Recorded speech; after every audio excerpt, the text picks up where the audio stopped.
Thank you very much, Choma. Thank you, GAVI team, um, for organ. I want to speak on the value of CSOs. Tabani has already given me a big head start. In terms of, thank you. In terms of vaccine equity and access, we know that from all that has been said, that there was a lot of misinformation that went ahead of the vaccination program. So unlike, let's whether it's going to harm the baby and things like that, if people in the community don't have those they can go to and ask those questions, I bet you they will not come for the vaccines. So we need massive deployment of army of CSOs in the community to help overcome these barriers.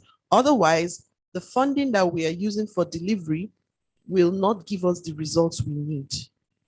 So I really want to encourage the donors, the government to embrace CSOs and bring them on board, particularly at the local level.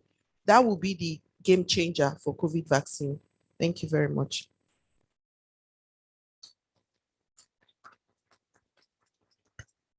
Thank you very much. We'll now have Josh. Did I get that right? Okay, please.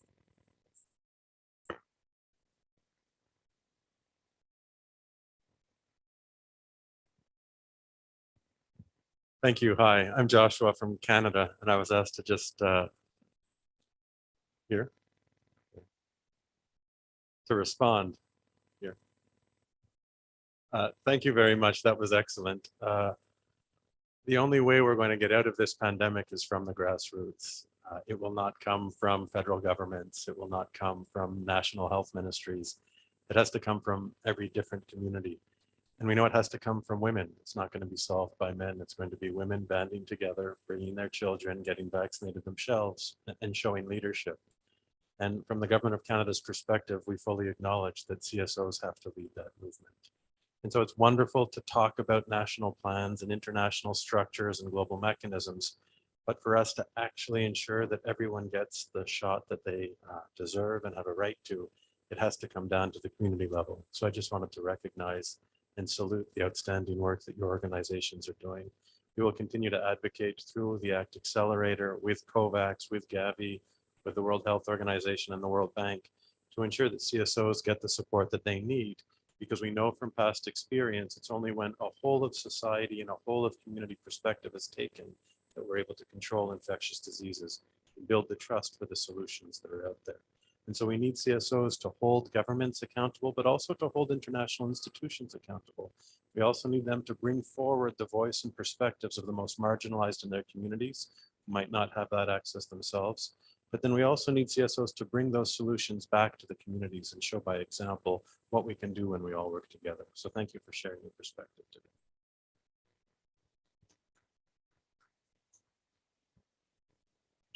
Thank you very much for that brief response. So now what we're going to do is I have a guide for questions. And again, we have quite a bit of time. So, I don't think you have to feel like you have to be brief. The essence of this meeting is to get a good understanding of what exactly it is that CSO needs. So the first question that I'm going to be putting up to the floor, and again, if you would like to respond, just indicate by raising your hand, and you can also do an intro of your name and what organization you are representing. So we want to talk a little bit about, and which kind of Josh had, prelude. He said trust. The real question is, again, I think as people who, for us who are based in the global south, we have a very different perspective and understanding of what COVID-19 is and what it means to be vaccinated. We've talked a lot about how there have been issues of miscommunication, conspiracy theories, all these things. There are different layers to it, and trying to break that down and understand that how can we overcome that kind of barrier. So, for example, if I believe the gentleman who spoke first when I arrived, he was talking about, the issue between the vaccine and its connection to fertility. That was one of the biggest misconceptions that was out there. And even as myself, as someone who was educated, I had to do as much research as possible, and then understanding that that's a gender perspective. And there's a difference between, if a man is going to go ahead and get a vaccine versus a woman, we have two different issues and challenges that we're concerned about. So the first question is understanding how is it possible that CSOs themselves, because I think it's important that there's an inward look and then there's outward. So within CSOs and, the community and the networking and the partnerships, how can CSOs build trust to ensure that its community groups and the people within are comfortable and are able to want to get vaccinated, and also understanding what it really means to have COVID-19. So who would like to respond first to that question?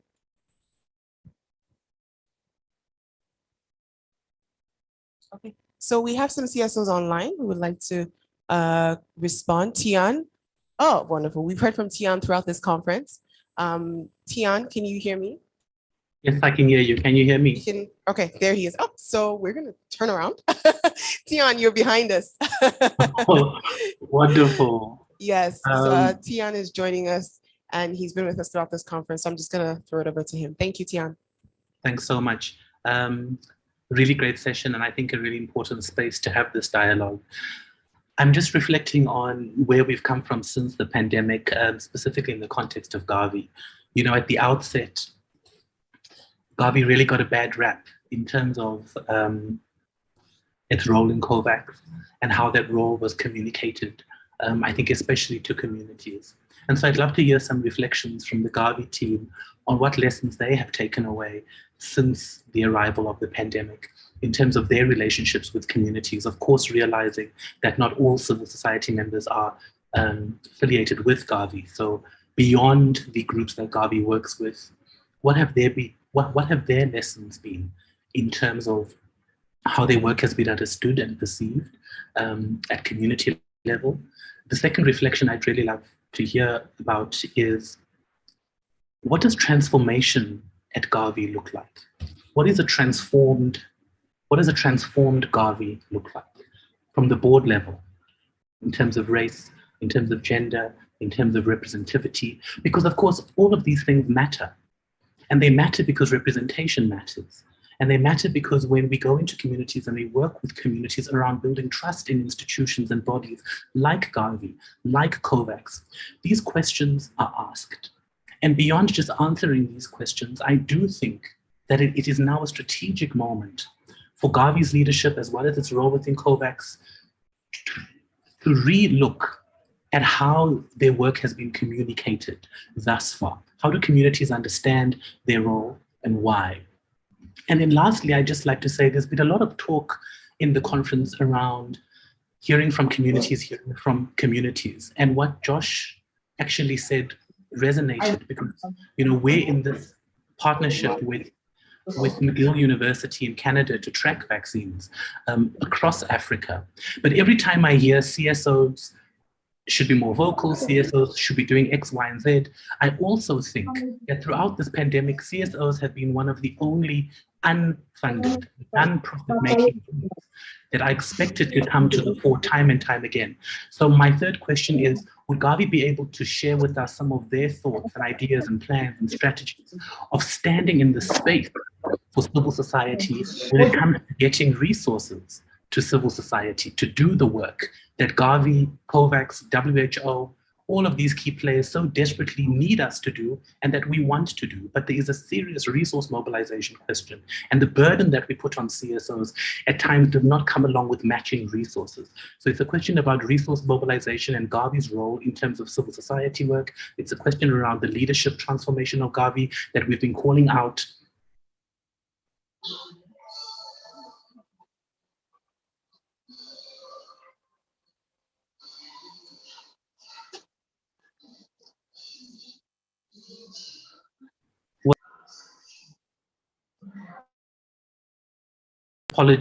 Apologies, I keep getting muted, was around who is holding GAVI to account and who is GAVI accountable to. Because of course the perception is you have this group of people who wield significant power that have a serious stake in how the world has responded to COVID-19 thus far. And it's really important, as much as we talk about accountability and transparency, we'd also like to see that coming both ways. So those are 3 questions from me, but I can see there are other CSOs on the call. Thank you, Chair, and great to be here. All right, thank you very much, Tian, for that. So before we proceed, because the screen is behind us and we're going to have a lot of speakers who are going to be joining us virtually, I ask that we just do a quick activity. Please take your chair and just turn it around. Thank you. I apologize for that confusion on setup. And then I will hand over a response. Exactly.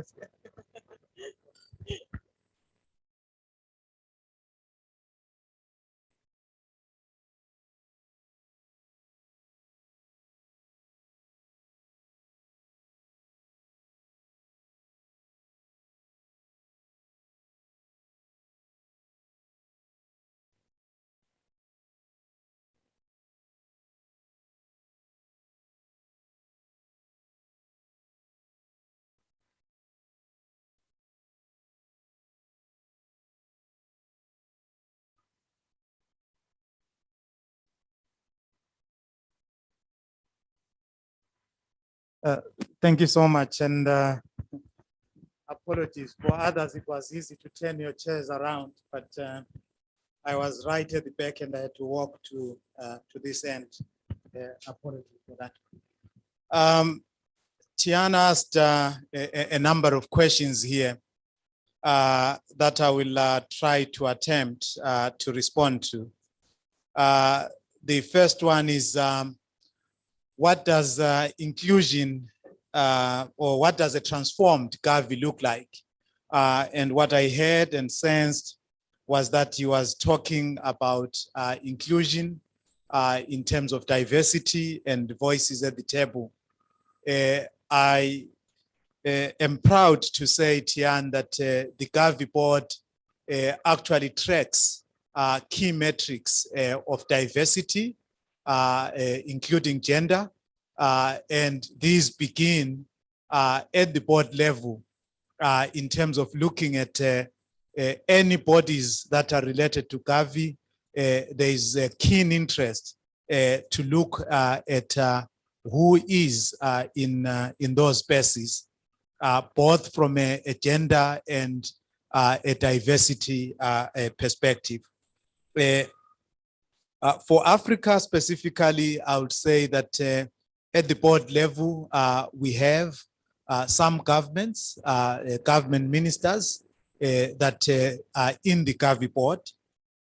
And quite often, I have a number of people who are members of the board here, and they will attest that those leaders are yielded to in terms of giving their voice and allowing them to be able to speak. You know, quite often I'm looking at my friend here, Susan Eldon. She will say, if she was on the queue of talking, she would say, maybe I hold my talking until the ministers have spoken, so that their voices are heard first before actually the voices of our donors come in.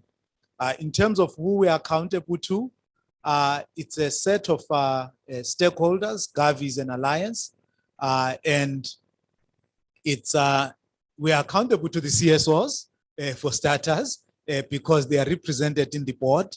We are accountable to a number of institutions that are also represented in our board.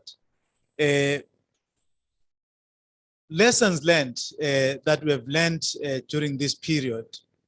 I think the lesson learned is probably the one that you just touched, and maybe that Chizoba actually referred to. When COVID started, the board gave us 150 million and asked us to get on with the business of responding to COVID.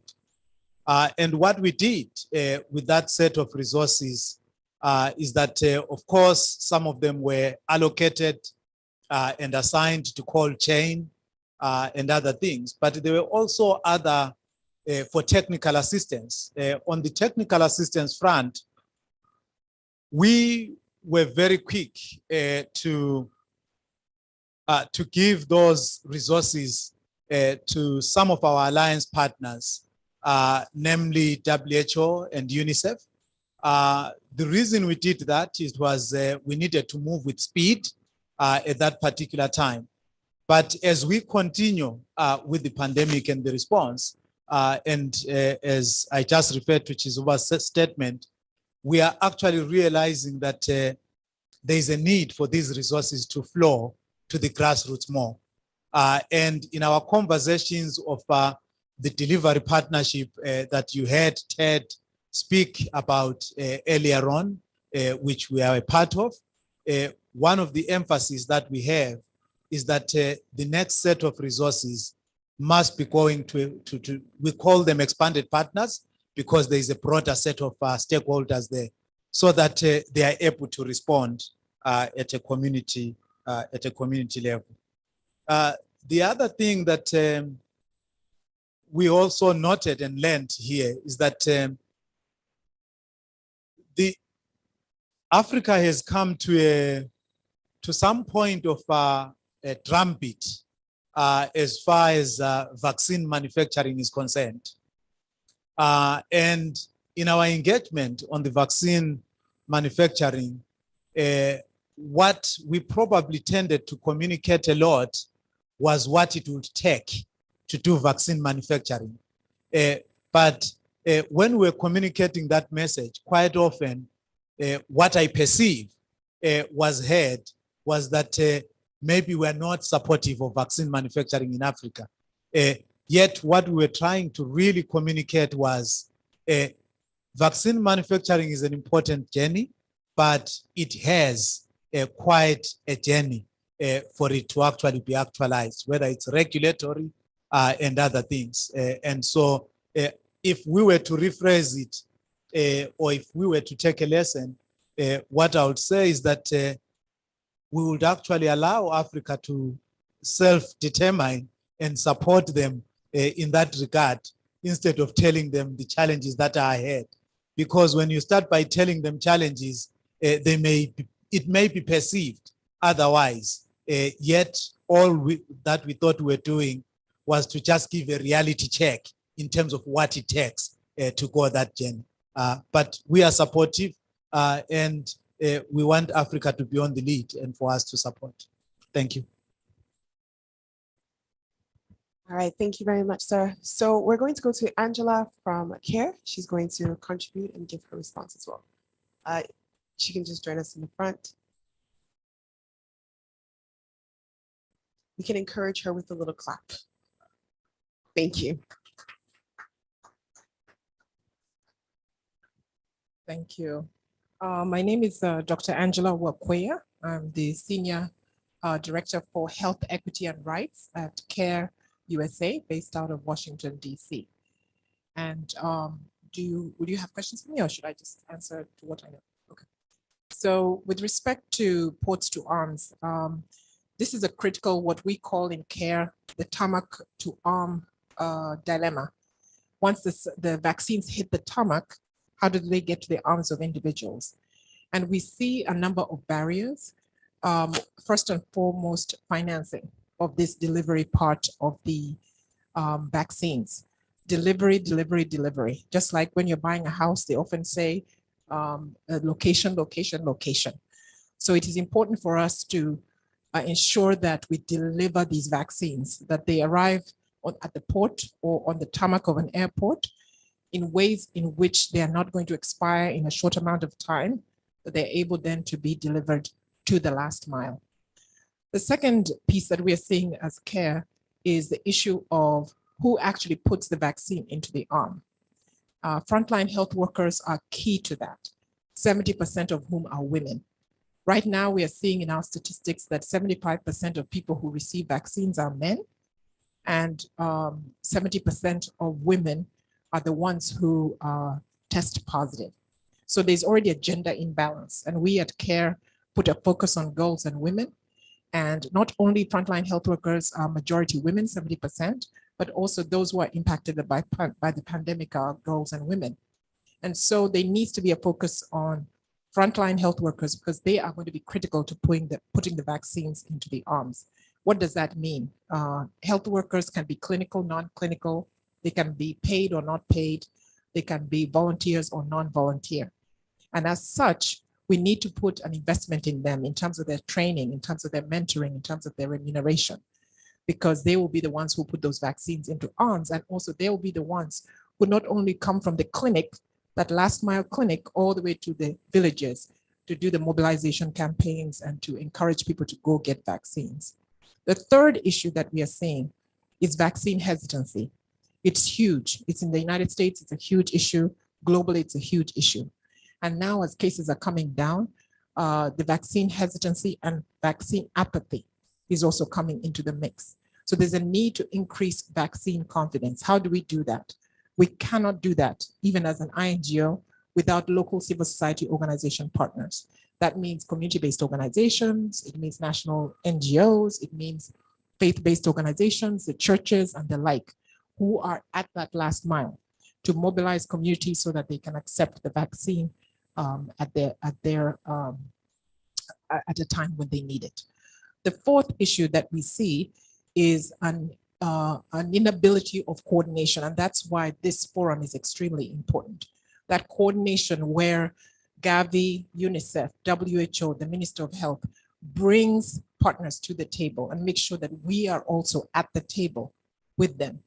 And that is what we're seeing is lacking in the sense that there's a bit of collaboration, but not enough as we would like to see it. So we'd really encourage that collaboration, especially at the national level, at the subnational level, in Nigeria, for instance, at the state level, with districts and provinces in other countries. And then lastly, the biggest issue, of course, is financing. Show me the money, as somebody once said. Where is the money?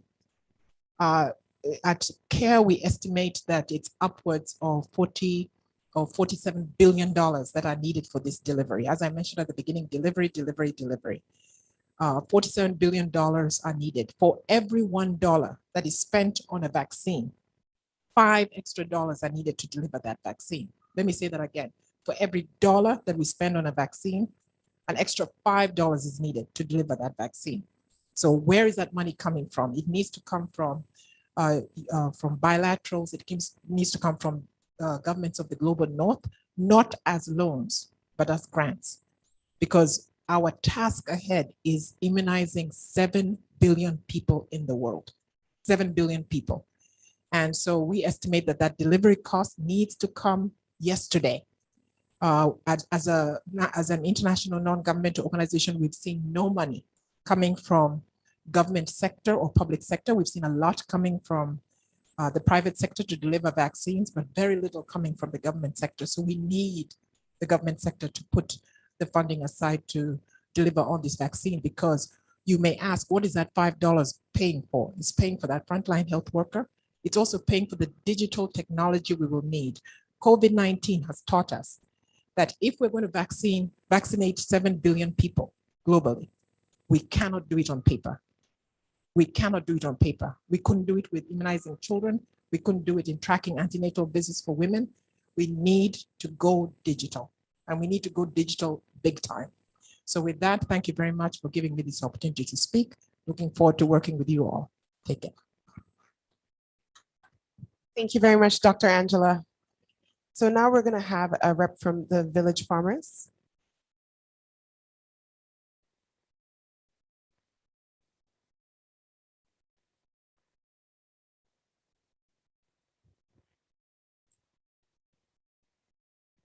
Good afternoon, everyone. I'm Askara Lokafo from the Village Farmers Initiative. I'm coming from the perspective of leaving no one behind. This is about inclusion. We're talking about equity. The frontliners are the farmers, though they're informal. They're not recognized. They're not being given a voice. They're not being given a seat at the table in the context of this COVID-19 pandemic fight and whatever. They are the ones who the output of outcome of whatever we're doing today relies heavily on. The speedy recovery we are looking at relies on whatever they can do, but who cares about their own vaccination? Who asks after their health? How do we keep going without carrying these people along? We need to vaccinate them as well. They're human beings. If they're not healthy enough, they will not be able to produce the food that we need to keep healthy and get our body immune against future pandemics and other diseases. So I'm here on their behalf. Whatever we are deliberating about, whatever we're discussing in this room and beyond, we need to talk about these people. Not the people in the city, but I'm talking about the rural farmers, especially the women smallholder farmers. Because the majority of the people who carry out the agricultural activities, at least 70% of what happens in the agricultural sector in Africa is being done by these smallholder farmers. Even when the vaccination gets to the community, it's the men that will come first. They will not even allow their wives to come take the jab before them. But we need sensitization, we need advocacy, we need awareness creation. We need to tell them, take this message to the community, talk to them that they need to be vaccinated, whether they've caught the virus, the COVID or not. They need to prepare against future pandemic or future exposing themselves to the attack or whatever. We need to create advocacy in terms of giving them the reason why they should get the jabs. It shouldn't stop at the city level or at the federal level. We need to take it to the grassroots. Thank you. Thank you very much. So I think throughout the last few, yesterday and today, one thing, the theme has been coming out is always kind of going back to the gender perspective and understanding, how has the pandemic and this virus really affected women. And I think it was very important that we highlighted that. So thank you very much for that passionate appeal. So we're going to go online because we do have participants who are joining us in virtually. And I'm going to ask that they be unmuted and the screen be projected so we can see them.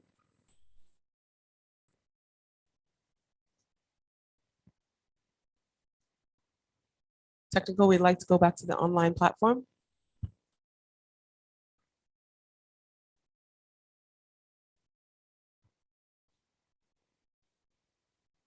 While we do wait, I'd like to go ahead and invite Sarah to come and give her contribution. And Sarah is from the One Campaign. Thank you for this opportunity. My question is sort of going from the grassroots, taking it a level higher. The pandemic has really showed us that we need to take a step back and redesign. In the same way that major traumatic events of our world have made us stop and redesign, like World War I, II. Now, GAVI has played an important role in getting vaccines all over the world. However, at this stage in which we stand, we realize that in some ways, GAVI will crowd out local manufacturing because you source vaccines from elsewhere and distribute it to lower middle income countries. Is this the time for GAVI to redesign as we clamor for autonomy, health autonomy? Should GAVI start thinking about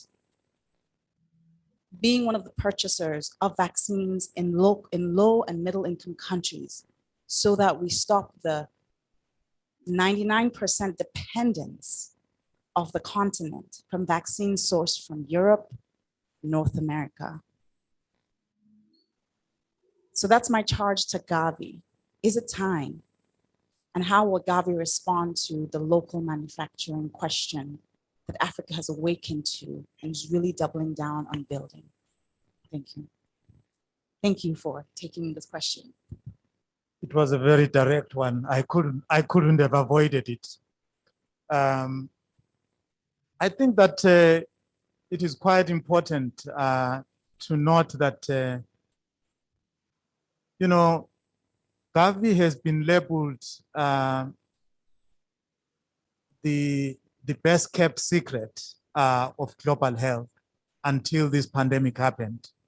We were doing a lot quietly and probably not speaking as much. Of course, the pandemic has thrown us to the limelight, to the front, but there's been work that has been done starting from 2000. When GAVI started at that particular time, the number of manufacturers that it was working with was much smaller than it has now. GAVI has started to procure vaccines from the developed world. It does procure from Senegal. It does procure from India. As you would know, one of our biggest challenges with this COVID situation is that we had banked on India so much, and India did not show up. And so that lesson alone tells us that we need more players. But GAVI has always been for more players, not just for the sake of more players, but for making sure that there is competition to bring the prices of vaccines to an affordable level. GAVI has a well-established department that is called market shaping, that focuses on prices and what have you. And so Africa, when it comes to get to produce, GAVI will be ready to engage. Let me give you an example of a conversation that is happening right now. For Nigeria specifically, about 36% of child mortality is from malaria. And you would know that malaria vaccine was recently approved. Yes, we are working with other partners who are able to provide, but the vaccines that we have for malaria are not sufficient for the need that is there. So if Africa is able to step into those spaces and respond, we would love to engage in that space. As I said before, we believe that vaccine manufacturing is a journey, and we are happy to take that journey with you. Thank you. Other question while you're there, just I think it might make sense. The question is from our online platform. It says, does GAVI support the TRIPS waiver? That was what the question was worded as. Sure. That question is well noted and understood. GAVI believes that in terms of where we are, the TRIPS waiver will not be fast enough to actually get us what we need. It is an important, necessary, but it is not sufficient in its own right.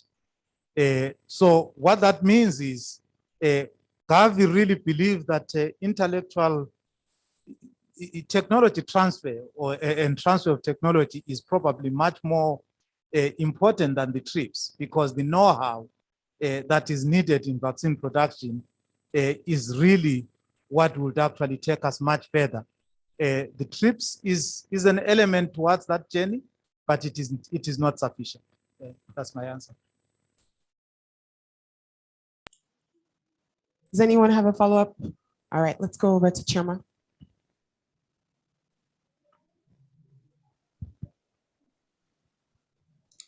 Hello. Thank you very much, GAVI, for being on the hot seat. Okay, I didn't introduce myself the last time, so let me do so now. I'm Dr. Chizoba Wonodi. I'm with I wear many hats, but today I'm a CSO. I'm with the Women Advocates for Vaccine Access, and then also with the Expanded Civil Society Initiative for Immunization in Nigeria. So that's the perspective from which I'm speaking today. So we have talked about civil society having a crucial role to play in raising demand, building trust in the community in order to improve COVID vaccine uptake. And after my intervention, I really thank the representative from Canada for recognizing that. I also recognize that GAVI is not the only donor here, and there are other donors in the room. According to one of the speaker from CARE, I really love the way she articulated all those different points into 5 key points. And she closed on the issue of financing, funding. So I want to ask the donors here, given that we recognize that civil society will play an important role, a game-changing role in raising COVID vaccine trust and acceptance, what are the mechanisms that you have put in place or you will put in place to ensure that there is sufficient funding for CSOs to get this job done? Tabani, you want to start, or since No. you've been on the hot seat? No, we'll I pass it wouldn't on take the to hot seat. others. I think you have opened it to others. Yes, I've opened it to others.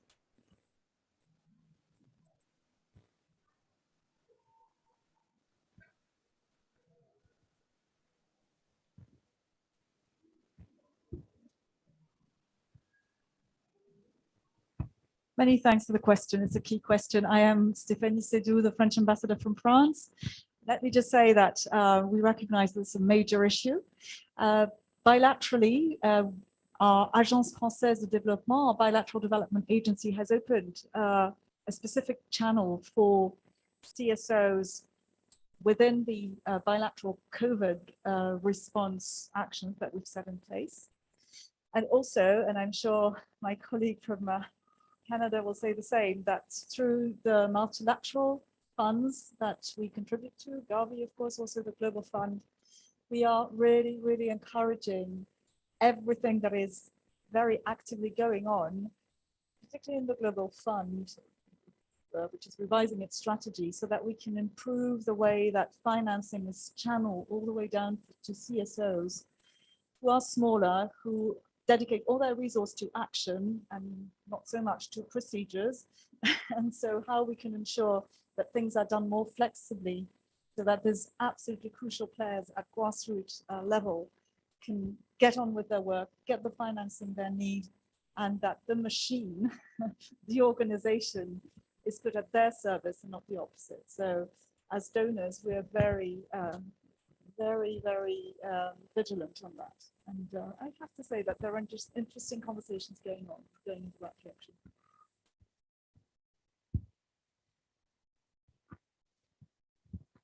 It's a wonderful question. Thank you. And a great discussion so far. I had never heard that figure from CARE, that the $1 to $5 ratio. I will take that with me, of course, because it gives a sense of the scale. We had those figures reversed. We kept thinking that, no, it was all about supply last year. And it does take us a little bit of time to react. We've tried to mobilize new and additional sources of funding for the COVID-19 response so that we're not taking away from existing health programs. But that means we are always arguing with our colleagues in the Ministry of Finance. I will get more money for delivery. We will make sure that that gets not just to our big multilateral partners, but we'll figure out how to make sure that we can engage at a country level a bit more, because you're right, that's a key gap, and thanks for continuing to press us on it. So we do have okay. So it's crazy how everything is picking up and we're running out of time. I wish we had warmed up earlier. We do have about 15 to 20 minutes just before we have to return back to the main hall. Sure, and thank you so much. I'm Ellen Ogden. I'm with USAID Washington. I normally manage our global polio eradication program. And we have been managing a civil society program for polio eradication for 20 years called the Core Group Polio Project. And through that, we work with international, local NGOs, civil society groups to do vaccine advocacy. We do social mobilization. We're doing community-based surveillance in 10 countries, and we've worked with over 100,000 community volunteers and health workers to get to every individual home. We do household tracking of routine vaccination. We do campaign doses, and increasingly these networks are being built on for COVID and global health security. We are really proud of the network that we're working with. We'd love to see this secretariat model, which coordinates the work of all civil society. And it provides representation, as someone was saying, up at the national, state, and local levels, so that the voices from the community go up to the policy level, and from the policy level back down, so that it becomes a seamless system for vaccines and for surveillance. And this is something USAID has invested in for the last 20 years. In our work in COVID, although we don't have funding dedicated to CSOs right now, I can assure you that we are trying our very best to apply some of these lessons where we have opportunities while we continue to work on additional resources. I know you've heard from some of my other colleagues in the GAVI CSO constituencies and meetings about this work. And we look forward to working with you more in the future on how we can operationalize some of these tried and true approaches. Just a couple of examples. So in our project areas, we've gone from birth dose of OPV 0, from 0% to over 60% where we have done this. And in terms of vaccine hesitancy, we have converted over 40 to 50% refusals to acceptors. So we're under 5% refusals in all of our polio areas. And we believe that we have the tools and the knowledge of how to work with all of your groups to make that happen. But we're not quite there yet, and we need to get better organized, and we need to have a real operational plan to understand how to make this work.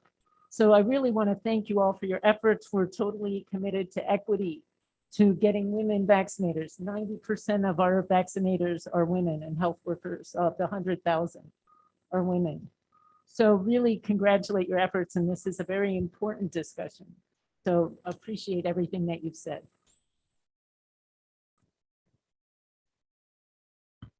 Good afternoon, everyone. Dr. Sam Agbo from FCDO, former DFID. For us, the opportunities are actually there, from policy to advocacy, where we engage with CSOs at that national or sub-national level. But then operationally, we also have 3 or 4 delivery models that creates opportunity. And that's where contracting suppliers that work with CSOs at the community level or at the national level. The other one is, again, we have bilaterals with where we get them to also engage the CSO. Lastly, also through the ward system, we talk about the managerial processes. These again are opportunities for inclusive programming where CSO should engage and should be, kind of in terms of collaboration, we should have more to do with the system, and that's a sustainable way of doing that. Resources, again, there's going to be challenges, but I think when we look at inclusive bottom-up programming or microplan, that's where the opportunity really can be really established rather than being ad hoc kind of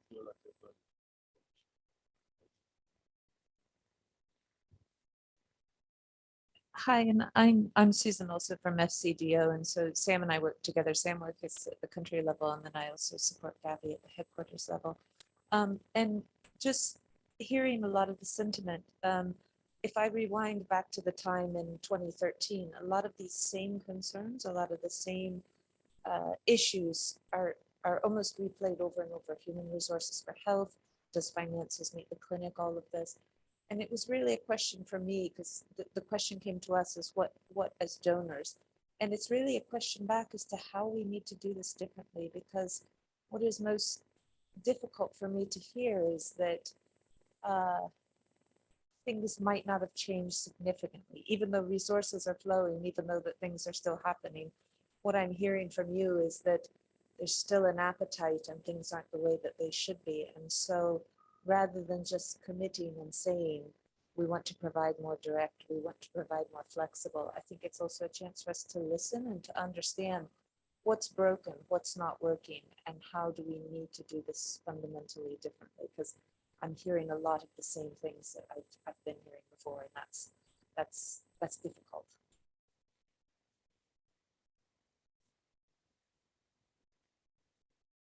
Thank you. All right, so we're going to give a technical a try. We're going to see if we can get back to our online participants who do have questions. And let me see. No, all right, it's not possible. We do have a question here in the front. Ma'am, would you like to? Oh, you did? Okay, you don't. Okay, so we do have a few more minutes and we can take a few more questions. Does anybody have any questions, contributions, responses? Anyone?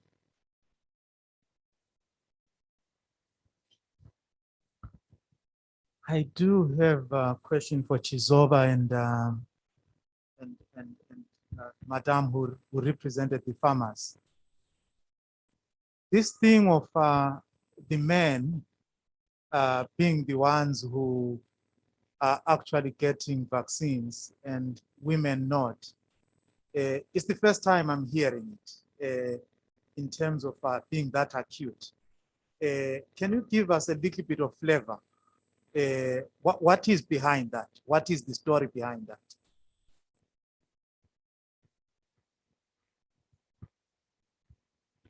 Hello. Okay. Is more of a cultural attitude, cultural behavior. The southeastern part of Nigeria where I operate in the rural communities, if you're coming for any engagement in the community, even though you are coming for a women, all women inclusive project, the people that will first meet you at the gate is the men.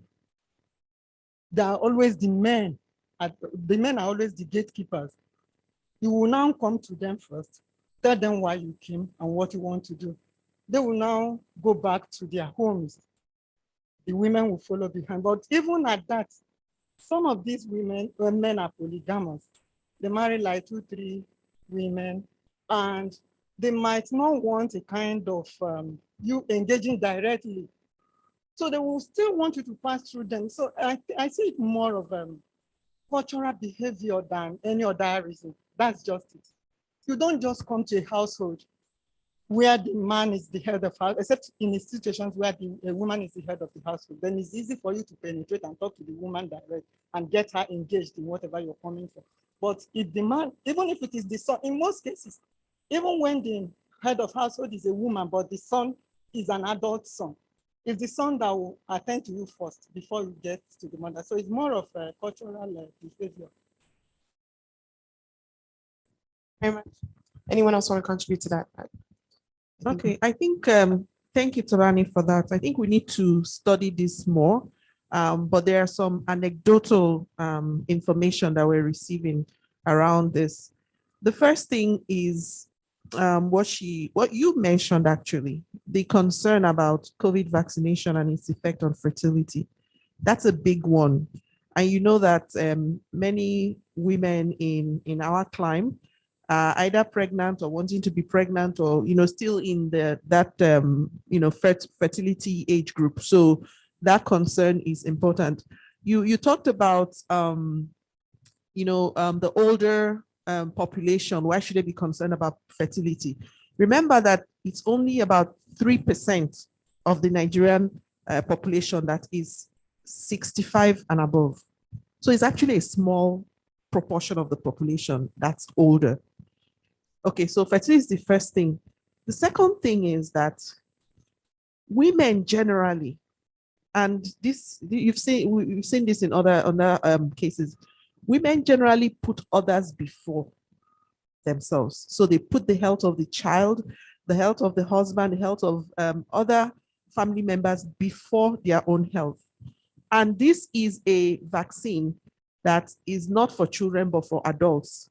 So again, with following that same pattern, since there's all this hesitancy, they don't put their health first.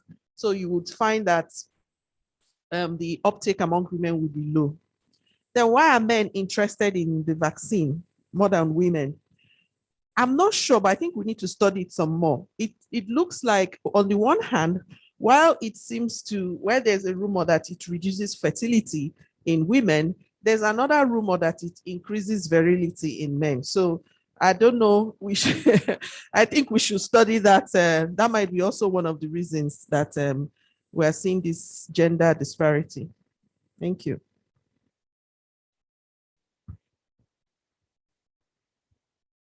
We have a question from our online platform.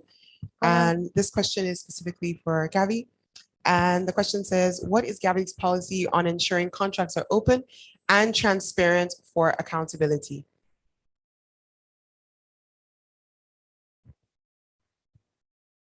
Well, GAVI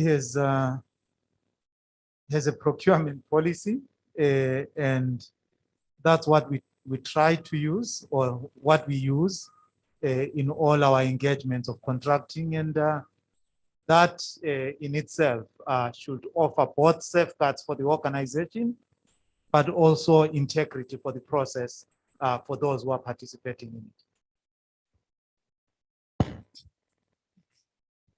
We have a response. Thank you very much. On the issue of the communities, you know that men are the owners of the homes. So if you want to access a man's home, you go to the man, and the women are backward because they need the women folk to speak to them. So the more that the women NGOs go to our communities, the more that they will come out and listen to us. Then my question now is, we've been hearing of this funding, GAVI, CORE, CARE, all of them. When are they coming? And for us here, we know that if we have received any, it's from WAVA, and she's here, and I've said it at the beginning. So how do we structure our Nigerian NGO so that we can get this funding, and can we agree that it will come from a channel? Thank you very much. This is my question. Ma'am, do we have a response for that?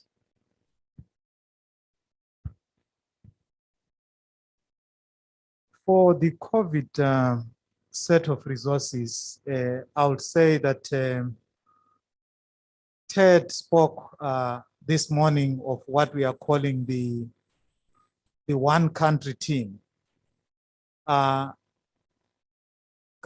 is going to be funding one country plans, one country budgets. And if you are part of those conversations, if whether they are convened by the Ministry of Health or by NPSCDA, that is the space where the money will come through. It will not come through that channel, but your needs will be spelled out in that channel. And if your needs are visible, then we know that resources can be assigned for you.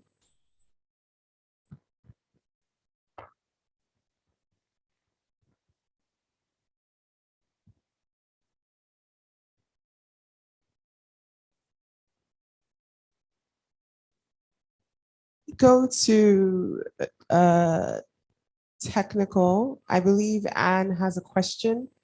Can you please check in the chat for the message from Anne?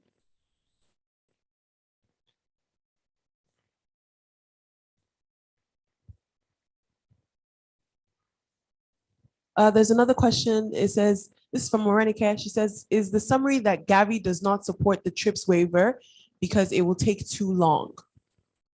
That's the question from Morenike. And then I have been misunderstood for a question that I said I understood completely. I said GAVI believes the TRIPS waiver is necessary, but it is not sufficient. That would be my short answer to that. It is necessary, but it is not sufficient. And the argument there is that there is things that can get vaccines faster to communities. And the truth is, where we stand today, as we say it in the morning, we have actually more vaccines than we have people to absorb them. And so for me, the biggest challenge of today is actually absorbing those vaccines. Does vaccine manufacturing have a role? I have said completely, it does. But there is a number of steps on that journey that have to be fulfilled. Thanks. My facilitators have left me, so. here, Sarah, do you have a response? I do, and you'll forgive me for being maybe a little too honest. So your answer seems politically correct because you're not answering, you're not saying yes or no. And the truth is, when the TRIPS waiver came up, it was 2 years ago. Pandemics are in 2020. If we had said yes, it would be 2 years into a journey. So how it sounds on this side is GAVI is not answering a question, and what we perceive is GAVI actually does not support it. Yes, it's necessary, but not sufficient, but it's still necessary. So why don't you say, yes, we support it, let's go. The necessary starts and the sufficient takes us to the end. I'll be apolitical. we are supportive.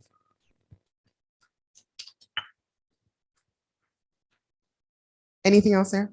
Okay. Because that's really the purpose of this, is to make sure that it's not just someone says a statement, it's for dialogue and to be able to go back and forth. I have been told that we need to start wrapping up and winding down. Do we have any closing statements or final remarks before we go ahead and do that? All right. Thank you very much, everyone, for being here and participating. Of course, we are not done with the conference. We're going to be heading back to the main hall where we have another session. And we, of course, encourage you to join us there. And, you know, as we proceed throughout the rest of the conference, please continue to network, collect your business cards, you know, connect to ensure that what we came here to do is actually fulfilled and it's not just a regular summit as we're used to. All right. Thank you, everyone, and have a good afternoon. See you in the main hall.